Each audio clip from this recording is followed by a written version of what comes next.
The room went dead silent when they called her name. Hannah Clarke moved through the medication room at Seattle General like someone who'd learned to take up less space than her body actually occupied. Third shift, ICU ward, fluorescent lights humming their mechanical prayer above rows of 4 bags and syringes organized with military precision. She'd been unremarkable for exactly 3 years now, the kind of nurse patients remembered by face but never by name, the kind who existed in the margins of a hospital hierarchy where doctors were gods and nurses were the women who cleaned up after them. Except patients were starting to request her specifically. By name. It had begun 6 months ago, subtle enough that she almost convinced herself she'd imagined it. An elderly woman post-op from a coronary bypass, pulling her daughter close and whispering, "Find Hannah." The young one with the dark eyes. She understands when things go wrong. A teenager with cystic fibrosis asking for the nurse who knew how to position him without causing pain, the one who didn't treat him like he was already dead. A veteran with sepsis so severe his blood pressure dropped to 64 systolic, coding at 2:16 a.m., and the only voice that cut through his delirium was hers, steady, low, 2 words, "I'm here." She never acknowledged the requests. She simply appeared when they called, and the pattern continued until even the surgical residents noticed. That's when Dr. Marcus Pierce started watching her. He stood at the nurse's station on a Tuesday morning in late September, his silver hair catching the overhead light like polished steel, his white coat pristine enough to photograph. Chief of Surgery. 15 years at Seattle General. The kind of man whose voice carried the weight of institutional authority, whose recommendation shaped careers, whose dismissal ended them. He was watching Hannah as she pulled medications for post-op patients, noting the way she moved, no wasted motion, every gesture economical and deliberate, her hand steady as surgical lasers as she drew up doses of morphine and metoprolol. "Clarke," he said. The name came out like an accusation. "Doctor." She didn't look up from the medication cart. Standard protocol. Never make eye contact with power unless directly addressed. Never appear to recognize your own vulnerability. The Martinez family specifically requested you for their son's post-op care. Bypass yesterday. He moved closer, and the antiseptic smell of his cologne mixed with something sharper, the scent that always preceded his rounds, a cologne that cost more than Hannah's monthly rent. "Do you know what that does to my residents' education?" "I wasn't aware it was about their education, doctor." Her hands continued their work. Label checked. Dose verified. No tremor. No hesitation. The patient healed well. That's the only education that matters. He didn't respond immediately. Behind him, 2 surgical interns pretended to review charts, but their posture had shifted. They were listening. Of course they were listening. This was a performance now, Dr. Pierce establishing hierarchy, Hannah either accepting it or challenging it.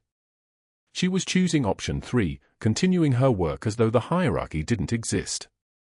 The silence stretched exactly 3 seconds. Then his mouth curved into something that resembled a smile but carried no warmth. "Make sure it doesn't happen again," he said, and walked away.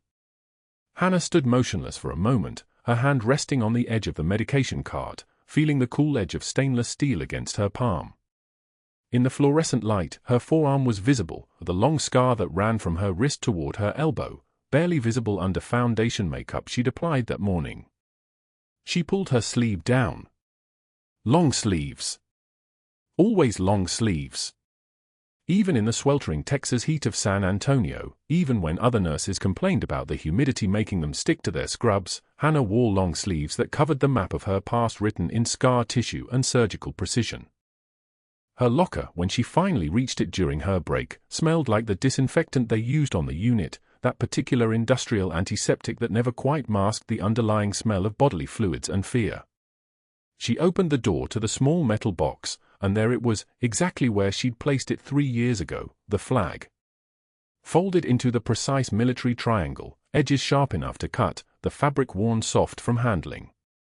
It had traveled with her through 3 apartments in San Antonio, through 1,000 shifts, through the careful construction of a life where Hannah Clarke was just a nurse who showed up, did her work, and disappeared at dawn. No one asked about the flag. That was the unspoken rule of hospital locker rooms. You didn't ask about the photos, the personal items, the evidence of lives happening somewhere outside these walls. But she'd seen the curious glances. A newer RN, maybe 23 years old, had once nearly asked before catching herself, the question dying behind her teeth when she registered Hannah's expression. The break room was empty at 3:15 a.m., which was how Hannah preferred it. She sat in the corner chair, the one under the flickering fluorescent light that half the staff avoided, and pulled out her phone. No messages. No one to call. That was another part of the architecture she'd built, no connections that could be traced, no relationships that might compromise her ability to disappear if necessary. She'd been ordered to disappear once before, after Tikrit, after the operation that saved 12 lives but officially never happened. The Pentagon had been very clear. Captain Hannah Clarke was a ghost. Acknowledgement of her service would compromise active operations and ongoing security protocols. She'd walked away from her rank, her medals, her unit brothers and sisters, everything that had defined her for 8 years. She'd become Hannah Clarke, RN, unremarkable, forgettable, invisible. Except now patients were asking for her by name. She was heading back to the ICU at 3:19 a.m. when the trauma alert came through the overhead system. Code alert. Bay 4. The message crackled through speakers positioned throughout the hospital, and she felt the familiar shift in her physiology, not panic, never panic, but something deeper. Orientation. The part of her brain that had been trained to function in chaos suddenly became very clear about what it was supposed to do. A veteran came through the ER doors with a shrapnel wound, embedded debris in his left shoulder, the kind of injury that required surgical expertise and trauma protocol precision.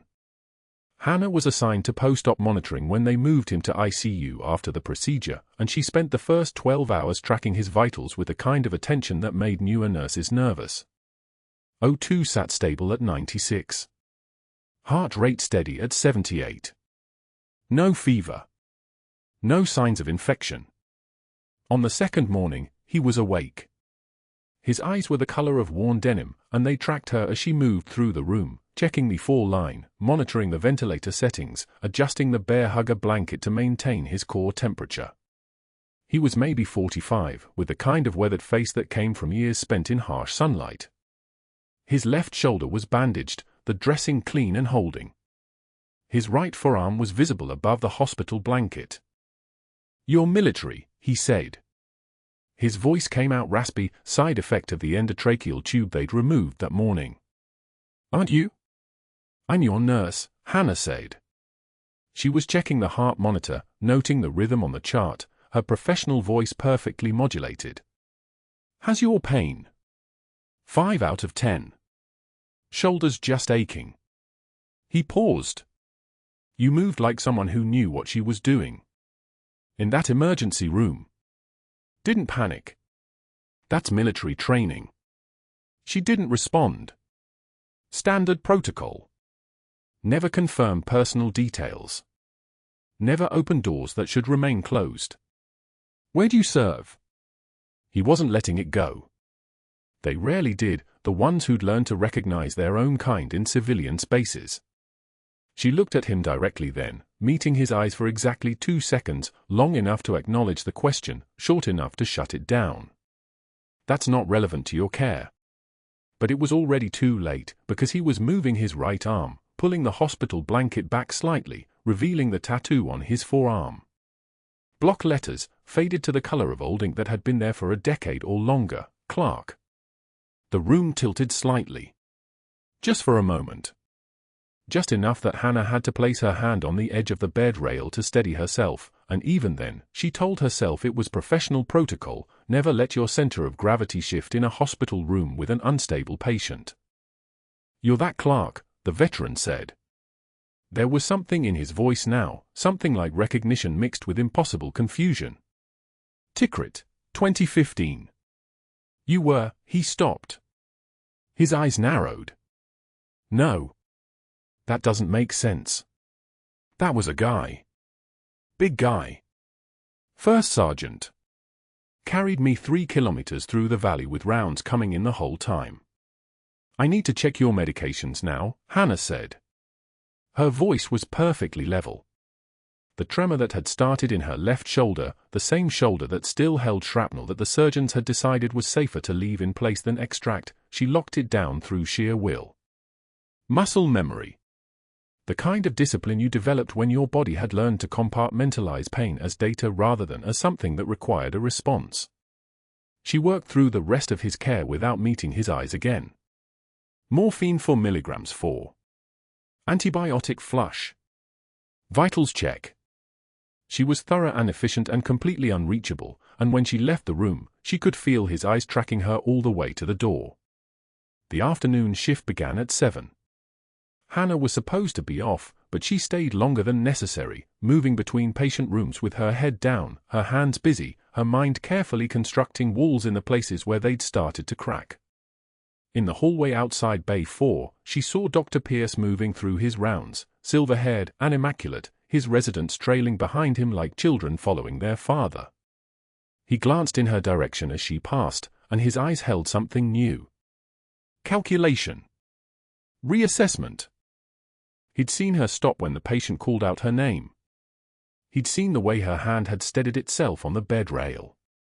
He'd registered the hesitation, the micro-expression, the proof that beneath the nurse with the careful distance and the professional demeanor, there was something else. Something that could be leveraged. Something that could be broken. By 4:41 p.m., when she finally walked out of Seattle General into the San Antonio heat, Hannah Clarke had made a decision. The walls needed to be thicker. The distance needed to be wider. She needed to become smaller, quieter, more invisible. The flag in her locker would need to be moved. The veteran's tattoo would become just another name that passed through the hospital, another patient whose past didn't belong to her present. Except as she sat in her car in the parking lot, hands at 10 and 2 on the steering wheel, watching the sun descend over the flat Texas horizon like a closing eye, she understood with perfect clarity that none of it would matter. Captain Hannah Clarke had stopped being a ghost the moment she'd stopped to code with her hands instead of her words, the moment a stranger had looked at her and seen something he thought he'd lost forever. The past didn't stay buried. It was only a matter of time before it reached up and pulled her back to the surface. Morning rounds with the Martinez family started like every other Friday at Seattle General, fluorescent lights humming their monotonous frequency, the smell of antiseptic mixing with the coffee Dr. Pierce had left on the crash cart. Mr. Martinez was 3 days post-op from coronary artery bypass, stable, extubated, already talking about getting home to his daughter's quinceañera. Hannah had checked his chart twice before rounds, reviewed the anticoagulation protocol, and noticed something that made her pause. His creatinine was creeping upward, kidney function declining incrementally. The post-op heparin dose seemed high, not dangerous yet, but heading toward it. She'd worked long enough to recognize the slope before it became a cliff. Dr. Pierce swept into the room with the bearing of a man who'd never questioned his own judgment in his life. His badge caught the fluorescent light, his tie was silk, and his shoes were polished to a shine that suggested someone else handled the details of his existence. Behind him trailed 3 surgical residents, all with laptops open, all with the posture of people trying to become invisible. Hannah stood at the foot of the bed, chart in hand, ready. "Mr. Martinez, looking excellent," Pierce said, his voice calibrated to warm but authoritative. "How's the pain?" "Much better, doctor." "The nurse here," Martinez gestured toward Hannah. "She really knows what she's doing. Adjusted my position, had me breathing through it this morning instead of just medicating everything away." Pierce's smile didn't change, but something shifted behind his eyes. "That's good to hear. Let's review the post-op protocol, shall we?" He pulled the chart from Hannah's hands without asking, a small physical assertion that meant everything. His eye scanned the medication list, and then he said it, turning to address the residents, "The anticoagulation dosing looks exactly right for post-bypass patients. Standard protocol. Though I suppose," he turned to Hannah, his voice taking on the texture of honey poison, "I didn't realize Seattle General started letting the cleaning staff prescribe medications." "Oh wait, you're barely above that, aren't you?" The room shifted. Hannah felt the temperature of it change like walking through a door. Mrs. Martinez's hand tightened on her husband's shoulder. One of the residents actually closed his laptop. Hannah's voice came out measured, even. His creatinine is trending up. Renal function declining. The dose might need adjustment. Nurse Clarke. Dr. Pierce's smile became a blade. I appreciate the input, truly. But perhaps you could stick to emptying bedpans and leave the medical decisions to people with actual degrees. Some of us went to medical school. Some of us didn't. He turned back to Martinez, ignoring Hannah completely. You're doing beautifully. We'll see you in the morning, send you home by Sunday. Hannah took one measured breath. The kind of breath she'd been trained to take in rooms where the walls were mud and the ceiling was canvas and someone's life depended on her staying calm. She met Dr. Pierce's eyes across Mr. Martinez's bed. I've survived worse assessments from better men, she said, her voice so quiet only he could hear it. The sentence hung there, completely factual, not angry, just true. A single tear tracked down her left cheek. She didn't wipe it away. Just turned back to the four-line, hand steady, adjusting the flow rate with the precision of someone who'd done 1,000 of these. The tear simply fell, and she left it there like a flag, like evidence, like a statement that required no further translation. She excused herself and left the room without waiting for his response, her badge clipped to her scrubs, her shoes making that particular squeaking sound against the hallway tile that only happened when your hands were shaking enough to affect your gait. But that wasn't the worst part. The worst part came after. By Monday, the break room had become a study in social physics. Hannah had always known the other nurses, had exchanged schedules and complaints about staffing, had sat through the same mandatory meetings and drunk the same terrible coffee. On Tuesday of the following week, she pushed open the break room door and watched 5 nurses simultaneously remember urgent tasks in other parts of the hospital. They didn't leave slowly. They left like the room had become toxic, like her presence had introduced a pathogen. The charge nurse, Sarah, wouldn't meet her eyes. The respiratory therapist suddenly had a call to take. 2 of the LPNs literally stood and walked out without speaking. Hannah sat down anyway. Made a cup of tea from the same kettle no one had cleaned in 3 weeks. Sat alone at a table that had been full 30 seconds before. The fluorescent light above her buzzed with a frequency that made her teeth ache. She could hear the clock on the wall, one of those terrible institutional clocks with a second hand that ticked too loudly, too distinctly, counting time in increments of isolation. Pierce had been methodical. She understood that now. It wasn't random cruelty, it was calculated. He'd whispered to the surgical residents in the hallway that she'd frozen during a code blue last month. She hadn't, had been the one who'd pushed the medications while the attending stood frozen himself. But the story had spread like spilled antiseptic. He'd altered an incident report from 2 weeks ago about a medication administration question she'd raised, rewriting it to make her sound reckless, someone who deviated from protocol instead of asking for clarification.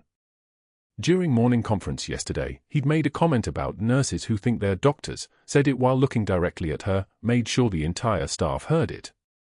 The write-up appeared Friday morning, pinned to the unit board where everyone clocked in, where no one could miss it. Incident report, Clarke, H. Insubordination and dangerous autonomy during Martinez's case. The language was precise and damning, questioned physician's medical judgment in front of patient and family. Made recommendations outside scope of practice. Created a hostile environment through insubordination. His signature was at the bottom in ink that looked like it had been written with a fountain pen carved from someone's vertebrae. Hannah read it once, then again, then didn't look at it anymore. She knew what it said without reading it. She understood what was happening. This was escalation. This was a man with institutional power and personal grievance learning that his usual tools still worked. He'd tested the waters on Wednesday with the Martinez family, had watched her not break, had seen her shed that single tear without making it a spectacle, and decided he needed to push harder. The write-up was stage 2. There would be more. On Wednesday, a veteran patient named Rodriguez was admitted with a severe shrapnel laceration on his left thigh, injury from 30 years back that had reopened. Hannah was assigned to his dressing change. She'd done 10,000 of these, had the muscle memory hardwired into her nervous system. Clean the wound. Assess for infection. Apply the dressing with compression. Move on. But when she was halfway through, Rodriguez stopped her. Wait. Stop. She did, her hands going still. How long you been in? He asked, and his eyes were tracking hers like he was looking for something specific, something he'd seen before. I'm not military, Hannah said. The lie came out automatic. Bullshit. He wasn't angry, just certain. That's a combat stance. You're favoring your left side like you had a trauma there. And the way you moved through that dressing change, I know that tempo. Knew a medic in Tikrit used to work like that. Fast, precise, no wasted motion. Like she'd done it in conditions that didn't allow for mistakes. Hannah's throat closed. The room went very quiet. Just the sound of the wound drainage, the machines beeping their steady rhythm. You remind me of her, Rodriguez said. Our medic. She was something else. Hannah nodded once. Didn't speak. Finished the dressing in silence and didn't look at his face while she did it. When she was done, she covered the wound gently, like it was something precious, something that had cost someone everything. She left the room and stood in the hallway for 1 full minute, her hand against her scrubs, feeling her heart working through her ribs. Then she went to the medication station and prepared for the next patient, because that was what you did. You kept moving. You didn't fall apart in hallways. You didn't let the past resurrect itself while you were trying to stay alive in the present. But that wasn't the worst part either. The worst part arrived on a Thursday morning in an unmarked convoy with military escort, and she didn't know it yet. The convoy arrived at 0247 hours. 3 Suburbans with tinted windows and the kind of professional silence that only came with weapons and clearance. Hannah didn't watch them pull into the ambulance bay. She was 3 floors up, restocking crash carts in the ICU, when the radio traffic changed texture. Suddenly crisp. Suddenly formal. Suddenly full of call signs and confirmation codes that had nothing to do with standard hospital protocol. We've got a VIP incoming, the charge nurse announced, her voice carrying the specific strain of someone reading instructions someone else had written. Trauma alert. ICU bed secured. No visitors. No social media. No exceptions.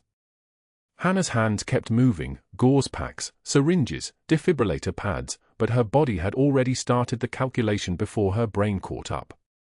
Military transport. VIP protocol.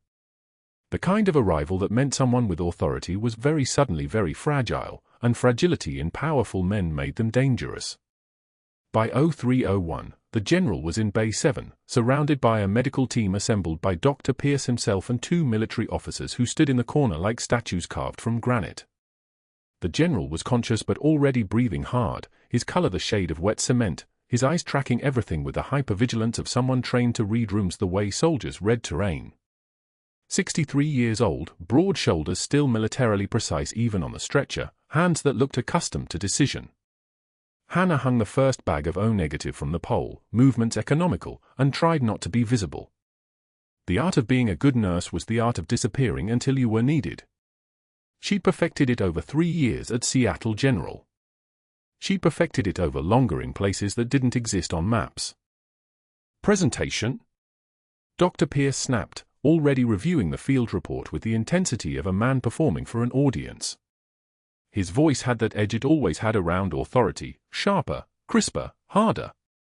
Like a dog learning new commands. Sudden collapse during briefing at the Pentagon Annex. Loss of consciousness for approximately 4 minutes. Regained alert status during transport. Moderate respiratory distress. Field vitals show tachycardia and hypertension consistent with internal bleeding. Chest imaging shows pneumothorax, right side. Thoracic surgeon. The military officer, a colonel with the bearing of someone who'd seen this movie before, delivered the information like a weapons system diagnostic. 12 minutes out from the South Campus, Pierce answered. We establish access, fluid resuscitation, prep for emergency thoracotomy if needed. Get 2 more units of ONEG get type and cross running. I want event standing by. Hannah moved without being asked. 2 more units, uncapped and ready. She spiked the line with the efficiency of hands that had done this hundreds of times, and the first bag began its slow gravity descent into the general's vein.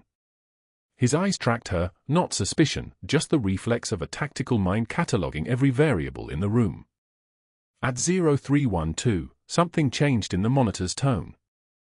The beeping accelerated from steady rhythm into a staccato panic, and Hannah knew the sound before she fully processed what it meant. The alarms didn't scream in hospitals the way people thought they didn't wail like sirens. They chirped and beeped in escalating patterns, and each pattern meant a specific failure of the body's mathematics. This one meant pressure. This one meant the general's chest was filling with blood, and the blood wasn't leaving anywhere to go. Tension pneumothorax, Pierce said, not questioned, stated. Get the needle decompression kit. Second intercostal, midclavicular line, needle advancement until air evacuation. But Hannah was already moving. The moment the monitor changed its voice, she was reaching for the 14-gauge needle, the kind with the plastic catheter that meant air could escape but nothing could return. She knew the landmarks, second rib, the space below it, the midclavicular line like the geography of her own hand. She'd found these spaces in sandstorms. She'd found them under moonlight. She'd found them in vehicles that were burning on the sides. The general's pressure was collapsing. 92/60. Then 88/54. The math was simple and absolute. His heart was being compressed by air and blood occupying the same space where only lung should live. Every beat was weaker than the last. Every beat was buying time that was measured in minutes. Pressure still dropping, one of the residents called out, panic creeping into his voice like water through a hull. We're running out of time. Pierce was organizing the room, calling orders, performing his role with the mechanical precision of a surgeon who knew the steps but hadn't internalized the stakes. Hannah could see it in the way he moved, competent, yes, but untested in the specific way that mattered. He had credentials and authority. He did not have sand under his fingernails from a field operation.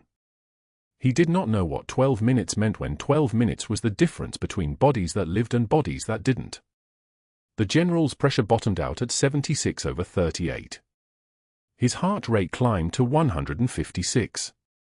The alarm became a single sustained tone, the sound a monitor made when it was running out of options. Hannah set down the supplies she'd been organizing. She walked to the crash cart's corner utility pocket and pulled out the small surgical knife in its sterile wrapper. The blade was designed for cutting drapes and tape, not for what she was about to do, but combat medicine was the art of using what was in front of you the way it needed to be used, and she had 3 seconds before the general's heart would start missing beats that it wouldn't recover from. What are you doing? Pierce's voice came sharp, territorial, the tone of a man watching his authority being approached. She didn't answer. Answers took time.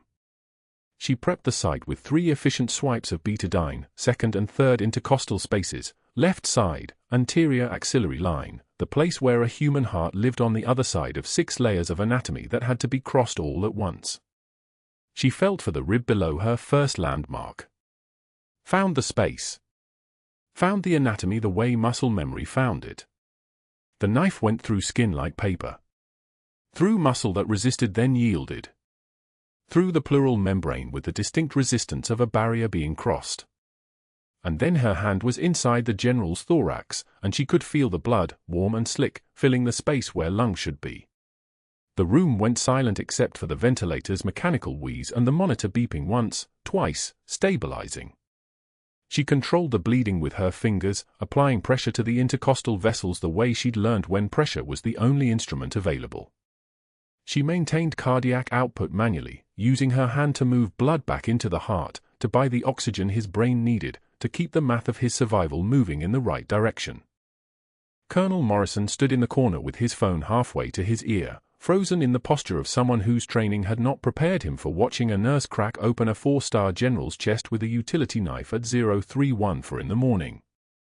Dr. Pierce's face cycled through emotions like a rapid sequence scan. Shock first, the arch of his eyebrows, the sharp intake of breath. Then rage, the clenching of his jaw, the color rising in his neck, the hand that started to move toward her before the monitor's steady beeping made him stop. And then, as the general's pressure came up, as color returned to gray skin, as the mathematics of survival reversed back toward life, Pierce's face settled into something colder than rage. Calculation. The kind of calculation that came from a man watching his authority be displaced and already beginning to plan how he would rebuild it from the wreckage. His eyes narrowed. His breathing steadied.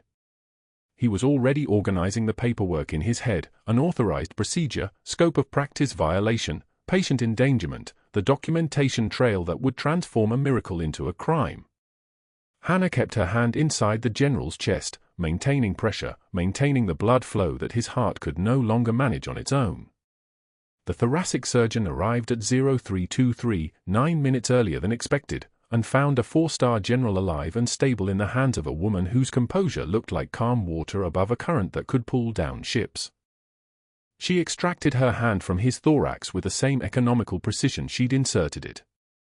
She stepped back from the stretcher. She looked at no one, not Pierce, not the colonel, not the resident whose mouth was still open in the shape of shock, and walked to the sink to wash blood from her forearms while the thoracic surgeon took over the procedure that she'd already completed. The general's pressure held steady. 118/76. Sinus rhythm, strong and regular, the kind of heartbeat that meant rescue, that meant survival, that meant a man would walk out of this hospital with stories he'd carry for the rest of his life and questions he'd never stop asking. Hannah dried her hands on paper towels and turned back to the crash cart to resupply the equipment that had just saved a life. Behind her, Dr. Pierce was already beginning his work, not medical work, but the careful construction of a paper trail that would transform a miracle into grounds for immediate termination, possible criminal charges, and the methodical erasure of a woman he'd been trying to destroy by smaller means for 3 years. She didn't need to see it. She already knew how it would end. And then the phone rang. The general's chest rose and fell with the ventilator's rhythm, steady now, the crisis contained. By morning, his pressure was holding. O2 sat 94%. Cardiac rhythm stable, sinus. He would live. Hannah knew this before the day's shift walked the floor, before the labs came back, before Dr. Pierce stood in the doorway of the ICU with a folder thick as a brick and a smile that tasted like cyanide. He'd been building the case since 2 a.m., the moment her hands came away from the general's sternum. 3 incident reports. 1 for performing invasive procedure without attending physician supervision. 1 for practicing medicine without a license. 1 for reckless endangerment and breach of scope of practice. Each one meticulously dated and witnessed, each one citing hospital policy section 4.7.2, subsection C, regulations most nurses didn't know existed because most nurses never threatened his authority by being right when he was wrong. The documentation trail stretched back 3 years. Falsified incident from week 1, a code Hannah had executed perfectly, rewritten as a freeze. An altered chart entry from the Martinez family situation, now claiming she'd challenged a physician's orders without medical justification rather than having caught a post-op mistake that would have killed their father. A write-up for the veteran's tattoo recognition, spun as unprofessional conversation and boundary violation. Each piece was a brick, carefully laid, forming a wall that didn't matter because the general lived but mattered enormously because the general lived and Hannah Clarke had saved him without a medical degree hanging on a wall. Pierce had allies, the compliance officer who owed him favors from a malpractice case he'd helped shield 3 years back, the hospital administrator who understood that policies existed to protect institutions first and people second. By 9 a.m., Hannah was summoned to administration. The office was on the 3rd floor, overlooking the parking lot where she'd left her car that morning thinking she'd pick it up after a 12-hour shift. The administrator, Mrs. Chen, sat behind a desk the size of a small boat and couldn't meet her eyes. "You saved his life," Mrs. Chen said quietly. "But Dr. Pierce has documented a pattern of escalating boundary violations and unauthorized procedures. The hospital cannot ignore that. The thoracotomy was justified. The surgeon was 12 minutes away." "I know." Mrs. Chen opened the folder. 17 pages. Hannah saw her own handwriting on some of them, words she never wrote. But you don't have surgical credentials. You don't have emergency medicine certification. What you have is a nursing license that you've been using in ways that, on paper, constitute practicing medicine without a license. The fluorescent lights hummed. Somewhere in the hospital, a monitor beeped its mechanical rhythm. Hannah could hear shoes on the tile 3 floors down, could hear the hiss of the fax system, could hear her own breathing stay level and measured while her hands lay flat on the table so Mrs. Chen couldn't see that they were shaking. Not from fear. From the effort of restraint. I need your badge and your access credentials, Mrs. Chen continued. Security will escort you from the building. Your final paycheck will be mailed. HR will contact you regarding COBRA for your health insurance. What about the patient? No longer your concern. Mrs. Chen didn't say it unkindly, but unkind or kind was the same when it was final. I'm sorry, Hannah. I truly am. Security arrived at 2 p.m. 2 officers she'd never seen before, which meant Pierce had arranged for unfamiliar faces. Her locker was cleared by a witness, a hospital administrator holding a box, watching her place her stethoscope inside, watching her remove a single photograph tucked in the door frame, a photo of her fire team from Tikrit. The administrator took the photo. Evidence, she said. Chain of custody. The locker snapped shut with a sound like a cell door closing. The badge was deactivated before Hannah reached the parking lot. She tried to use it on the exit doors and they wouldn't open. One of the security officers held the door for her instead, which was somehow worse. The rain had started while she was inside, a cold San Antonio October rain that felt like the sky was pressing down. Her car was in the corner of the lot, a blue Honda Civic bought 3 years ago with the careful money saving of someone who planned to disappear. She sat in the driver's seat with the door open and the rain hammering the roof, and she did not cry. Her lawyer's office called within the hour. They'd received a package from the hospital's legal department. She needed to come in immediately.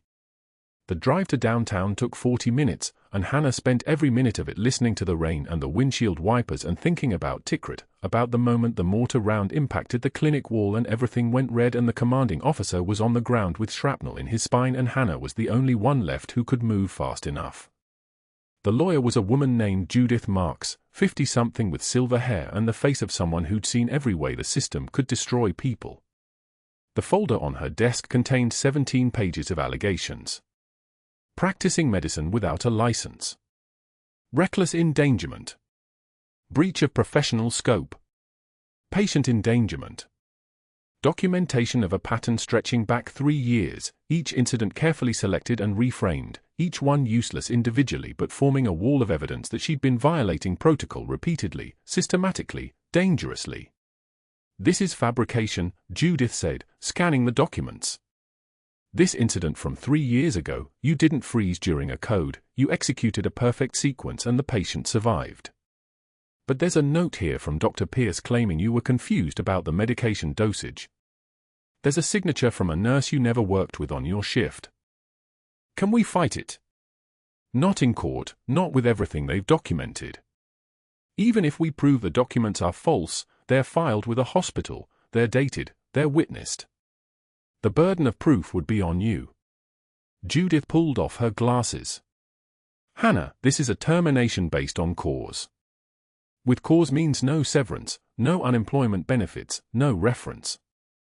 It means every hospital in this region has access to these documents. It means you can't practice nursing again in Texas.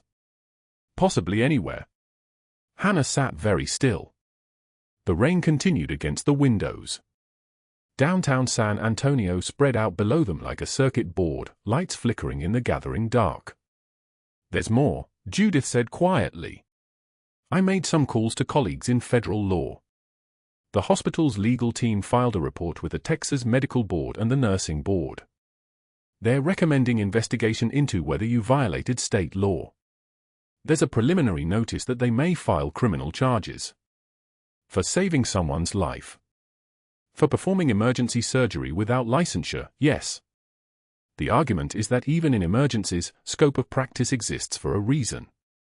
It's a weak case. Any good lawyer would argue necessity and good Samaritan principles, but the fact that they're filing it means someone at that hospital has significant leverage.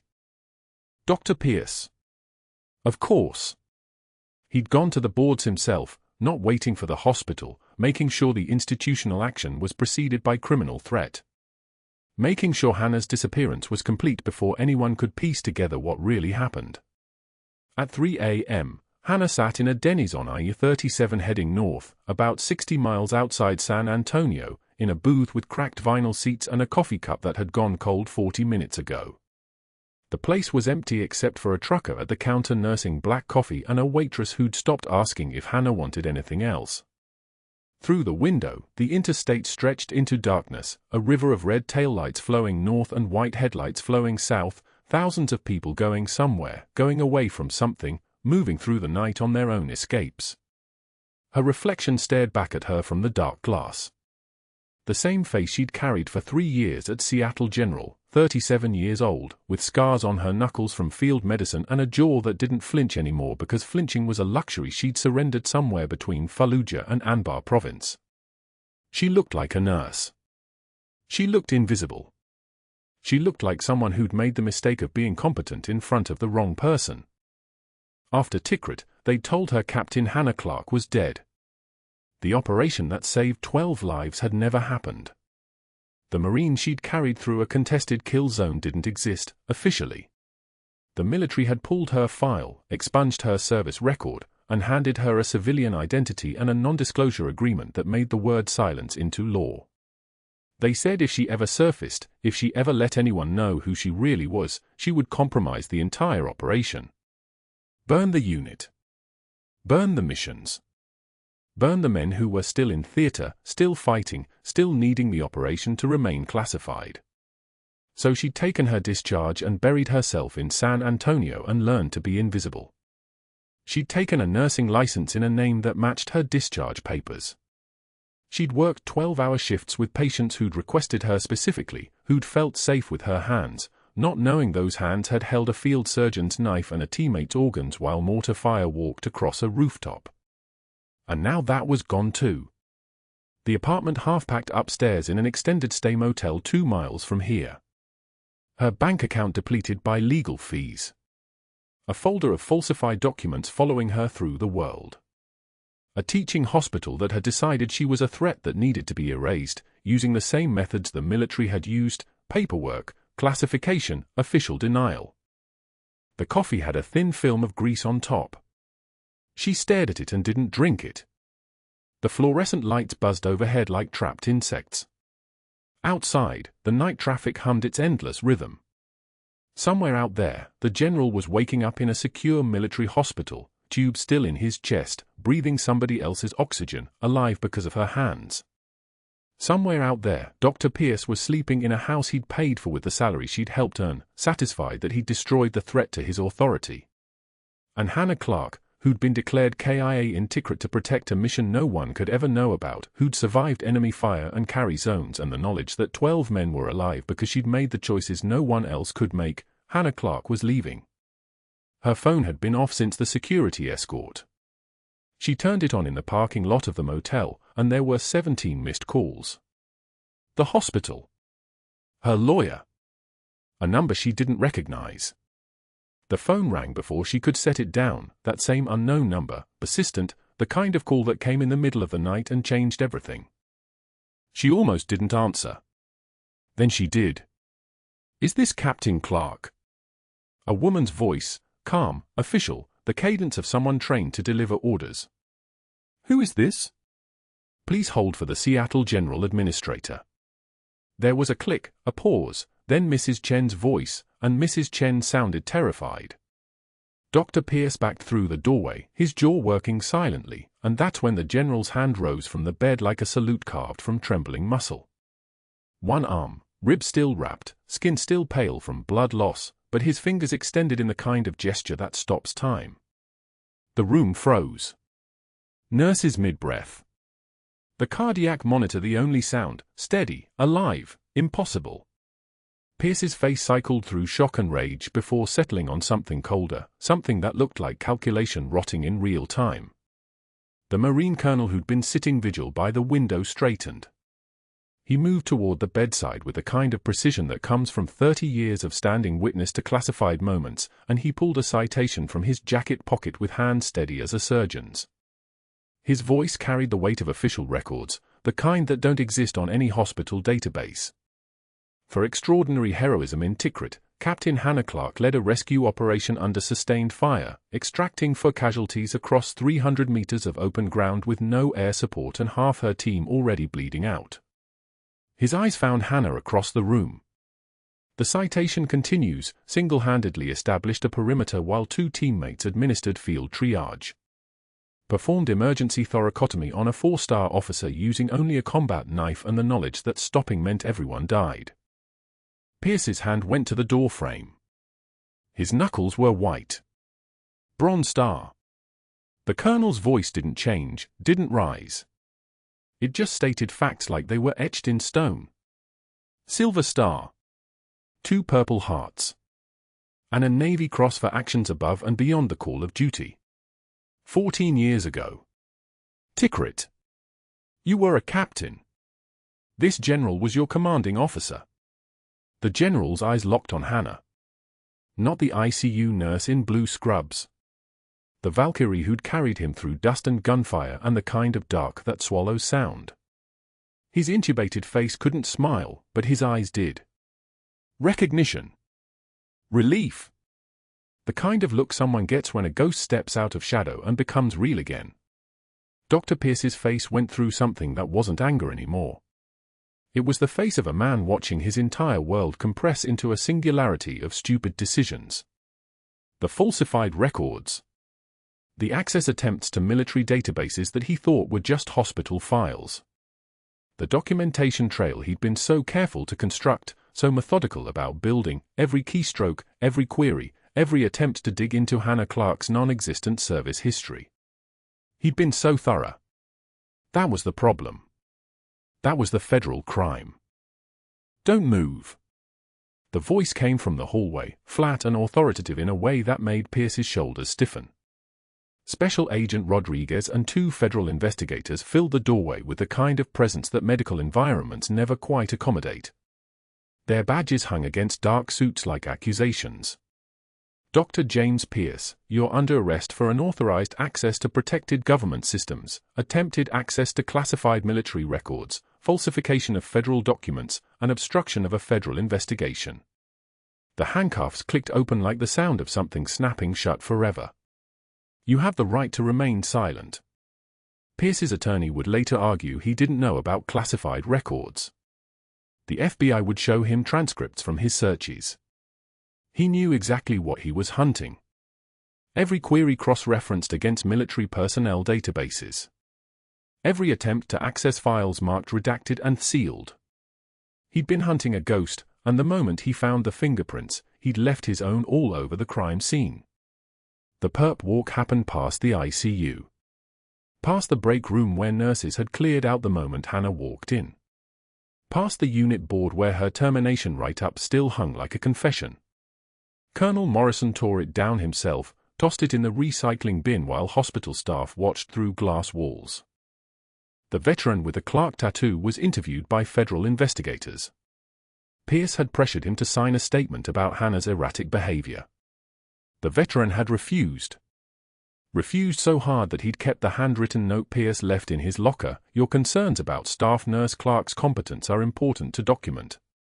The man had photographed it, kept it, wondered for 3 years why a doctor was pushing him to lie about someone who'd probably saved more lives in those 3 years than Pierce had in his entire career. Other nurses came forward. Charge Nurse Martinez, who'd been made to attend 3 separate meetings where Pierce explained that association with Hannah Clarke was career-limiting.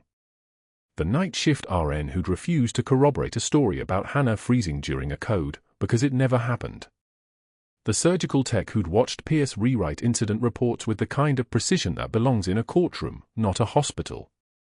The hospital's legal team discovered everything.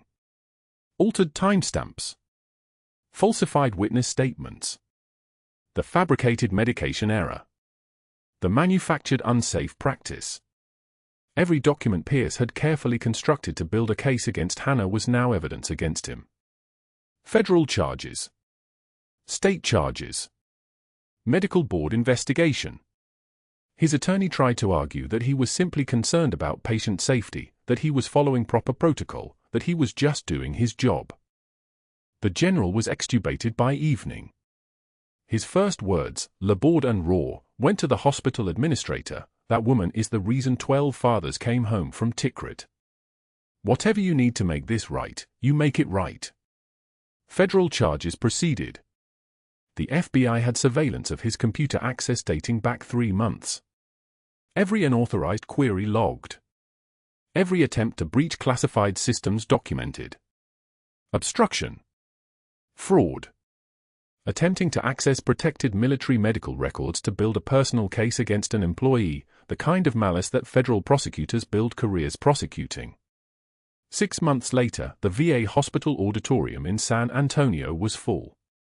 The general stood recovered, his uniform crisp, his bearing restored to the full weight of his rank. Military personnel filled the back rows. Nurses from Seattle General sat near the middle.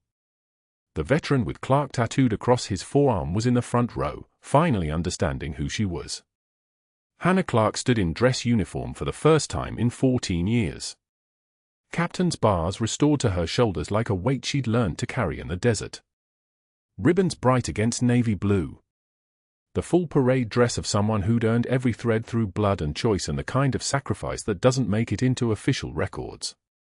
She was accepting the position of Chief of Emergency Medicine at the VA hospital, appointed personally by the general who was now overseeing military medical reform.